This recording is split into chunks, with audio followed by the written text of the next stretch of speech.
ये बात है उस समय की जब भारत और पाकिस्तान का बंटवारा नहीं हुआ था, यानी भारत और पाकिस्तान एक ही देश था जिसे अंग्रेजों ने अपना गुलाम बनाया हुआ था। उस समय भगत सिंह का जन्म 28 सितंबर 1907 को पंजाब प्रांत के जिला लायलपुर के गांव बंगा में हुआ था, जो कि अब पाकिस्तान का हिस्सा है।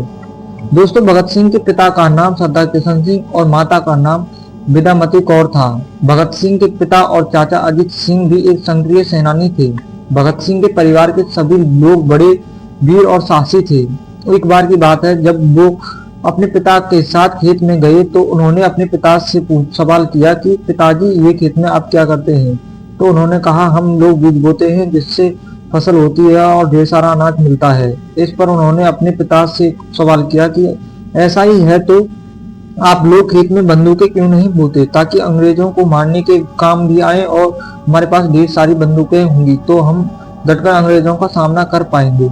दोस्तों, सरदार किशन सिंह ने अपने बेटे के मुंह से ऐसी बातें सुनी तो पहले तो वे हैरान हुए, लेकिन मन ही मन बात पर खुश भी हुए कि उनका बेटा देशभक्ति की राह पर जा रहा है। भगत सिंह जैसे जैसे बड़े होते गए, उनके दिल में देशभक्ति की भावना बढ़ती गई।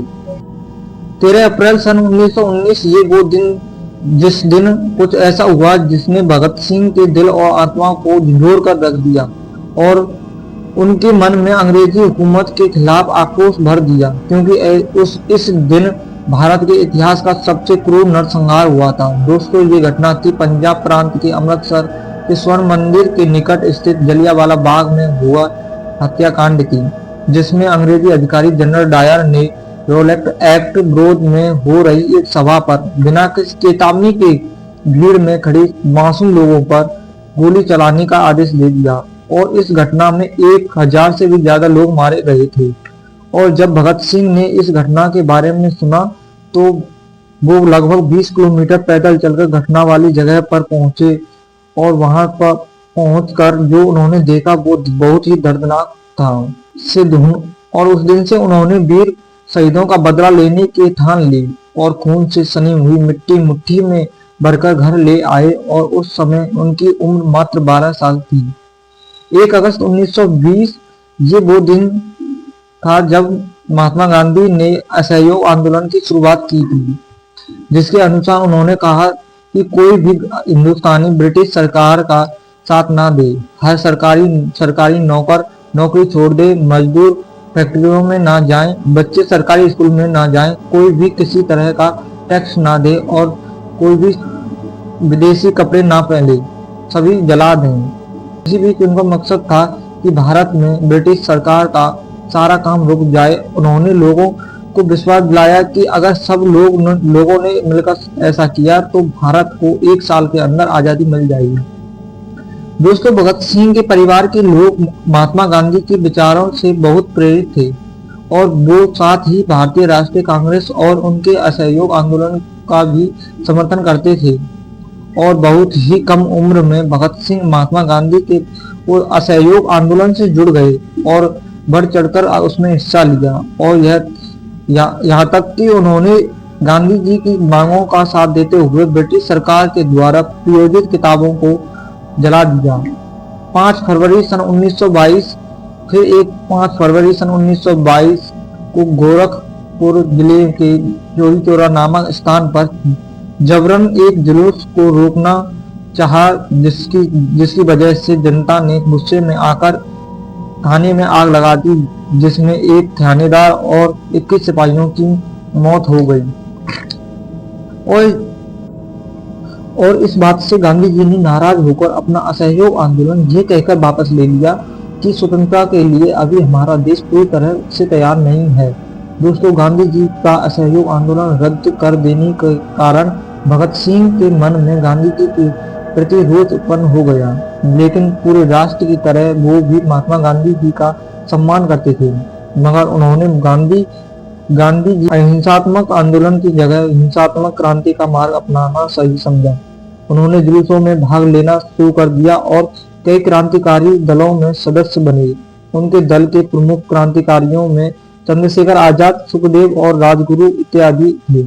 9 अगस्त 1925 को भगत सिंह स्वतंत्रता संग्राम में क्रांतिकारियों द्वारा ब्रिटिश राज के विरोध भयंकर युद्ध छिड़ने के इरादे से हथियारों के लिए ब्रिटिश सरकार का खजाना लूट लेने की एक ऐतिहासिक घटना हुई, जिसको आज हम काकोरी कांड के नाम से जानते हैं। काकोरी कांड में पकड़े गए क्रांतिकारियों में से 4 क्रांतिकारियों को फांसी 4 साल से लेकर आजीवन कारावास सुनाया गया।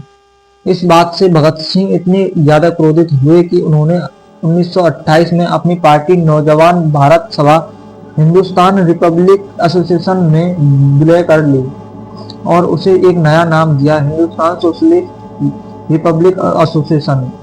30 अक्टूबर 1928 को उन्होंने लाहौर में साइमन कमीशन के विरुद्ध विशाल प्रदर्शन में हिस्सा लिया, जिसके दौरान हुई लाठीचार्ज में लाला लाजपत राय जी बुरी तरह घायल हो गए। दोस्तों, उस समय लाला लाजपत राय जी ने कहा था कि मेरे शरीर पर पड़ी एक एक लाठी ब्रिटिश सरकार के ताबूत में एक एक किले का काम करेगी। 17 नवंबर 1928 को इन्हीं चोटों की वजह से लाला लाजपत राय की देहांत हो गया और लाला लाजपत राय जी की मृत्यु होने से पूरा देश गम में डूब गया। लेकिन भगत सिंह और उनके साथियों ने अंग्रेजी सरकार को सबक सिखाने के लिए स्कॉट को मारने की योजना बनाई, जो कि ब्रिटिश सुप्रिंटेंडेंट ऑफ पुलिस था। 17 दिसंबर 1928 को करीब 4 बजे लाहौर कोतवाली पर भगत सिंह, राजगुरु, जयगोपाल और चंद्रशेखर आजाद तैनात हुए और स्कॉट की जगह सॉन्डर्स को देखकर उसे मारने के लिए आगे बढ़े और फिर भगत सिंह और राजगुरु ने मिलकर सॉन्डर्स को गोली मारकर हत्या कर दी और वहां से भाग निकले और इस तरह इन लोगों ने लाला लाजपत राय जी की मौत का बदला ले लिया। और दोस्तों, यह वही घटना थी जिसके बाद भगत सिंह ने अपने बाल और दाढ़ी काट दिए थे ताकि उनको कोई पहचान ना सके। 8 अप्रैल 1929 ब्रिटिश सरकार को भारत के आम आदमी, मजदूरों और छोटे व्यवसायों और गरीब लोगों के दुख और तकलीफों से कोई लेन देना नहीं था। उनका मकसद सिर्फ भारत देश को लूटना और भारत पर शासन करना था। अपने इन नापाक इरादे के साथ ब्रिटिश सरकार मजदूरी बिल पारित करना चाहती थी, लेकिन भगत सिंह और चंद्रशेखर और उनके दल को ये बात मंजूर नहीं थी कि देश में आम इंसान, जिनकी हालात पहले से ही गुलामी के कारण बहुत खराब थी, और खराब हो जाए। और इसी बिल पर विरोध जताने के लिए भगत सिंह और उनके साथी बटुकेश्वर दत्त ने दिल्ली की केंद्रीय असेंबली में 8 अप्रैल 1929 को बम फेंककर दोस्तों, वहां बम फेंकने का मतलब किसी की जान लेना नहीं था, बल्कि ब्रिटिश सरकार को अपनी बेखबरी भरी गहरी नींद से जगाना और बिल के खिलाफ विरोध जताना था। और इसलिए असेंबली में फेंके गए बम बड़ी सावधानी खाली जगह पर फेंके गए थे और उन बमों में कोई भी जानलेवा विस्फोटक पदार्थ नहीं था। बम फेंकने के बाद भगत सिंह और उनके साथी बटुकेश्वर दत्त ने इंकलाब के नारे लगाते हुए स्वयं को गिरफ्तार करवा लिया। गिरफ्तार होने के बाद भगत सिंह और बटुकेश्वर दत्त को जिस जेल में रखा गया, वहां भगत सिंह ने देखा वहां रखे गए अंग्रेज और भारतीय कैदियों में बहुत ही भेदभाव किया जा रहा था। भारतीय कैदियों के लिए वहां सब कुछ बहुत दुखदायी था। ये देखकर भगत सिंह ने निर्णय लिया, जब तक उनके साथ इंसानों जैसा व्यवहार नहीं किया जाता, खाने लायक खाना, साफ सुथरे कपड़े और पढ़ने के लिए किताबें और अखबार लिखने के लिए कागज पेन नहीं दिए जाते, तब तक वो खाना नहीं खाएंगे। जून 1929 यहाँ से सफर शुरू होता है उनकी भूख हड़ताल का। इसमें बटुकेश्वर दत्त ने भी उनका साथ दिया। उन दोनों को भूख हड़ताल तोड़वाने के लिए अंग्रेजी अफसरों ने उन पर ऐसे जुल्म ढाए जिसकी कल्पना करके भी रूह कांप जाती है। उन्हें घंटों तक बर्फ की सिल्ली पर लेटाकर कोड़ों से पिटा जाता था। जबरदस्ती उनके मुंह में दूध डालने की कोशिश की जाती थी, लेकिन वो हौसलों के इतने पक्के थे, एक भी बूंद अपने शरीर में जाने नहीं दिया। और दूसरी तरफ उनके साथी क्रांतिकारी को भी गिरफ्तार कर लिया गया और कुछ दिन बाद भगत सिंह को लाहौर जेल में शिफ्ट कर दिया गया, जहां उनके बाकी साथियों को भी रखा गया था। और भगत सिंह की भूख हड़ताल देख के उन सबने भी भूख हड़ताल करना शुरू कर दिया, जिसमें सुख जिसमें सुखदेव, राजगुरु और जतेंद्र नाथ दास और अन्य सभी क्रांतिकारी शामिल थे। और उनके साथ भी ब्रिटिश सरकार ने वही सलूक करना शुरू कर दिया, यहाँ तक कि उनके कई दिनों तक पानी भी नहीं दिया जाता और उनके पानी के घड़ों के स्थान पर उनके घड़ों में दूध भर दिया जाता, जिससे कोई भी अपनी भूख हड़ताल तोड़ दे। लेकिन ना जाने वे किस मिट्टी के बने थे, वह कमज़ोर नहीं पड़े और 13 सितंबर 1929 को जेल में भूख हड़ताल के कारण एक महान स्वतंत्रता सेनानी क्रांतिकारी जतेंद्र दास की मृत्यु हो गई। उन्होंने 63 दिनों तक कुछ नहीं खाया और था, लेकिन उनकी भूख हड़ताल अटूट रही। जिनके मौत के सदमे ने भारत देश को हिलाकर रख दिया। आखिरकार ब्रिटिश सरकार को उनकी जिद के सामने अपने घुटने टेकने पड़े और भगत सिंह जी की सारी शर्तें पूरी करनी पड़ी।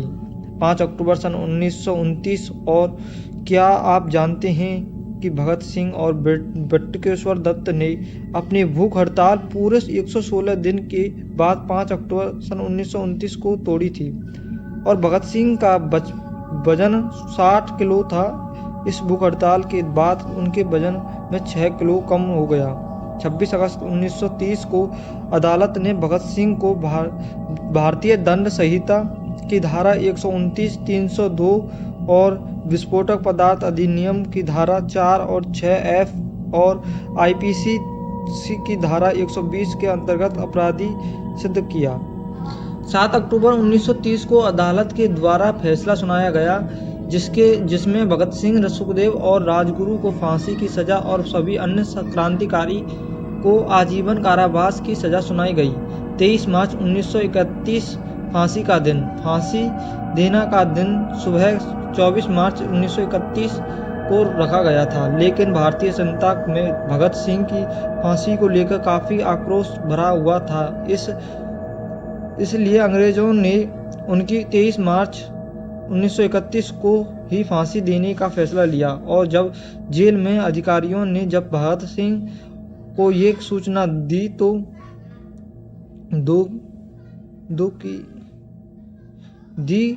तो उनकी फांसी का वक्त आ गया है, तब वो एक किताब पढ़ रहे थे तो उन्होंने कहा, ठहरिए, पहले एक क्रांतिकारी दूसरे से मिल तो ले।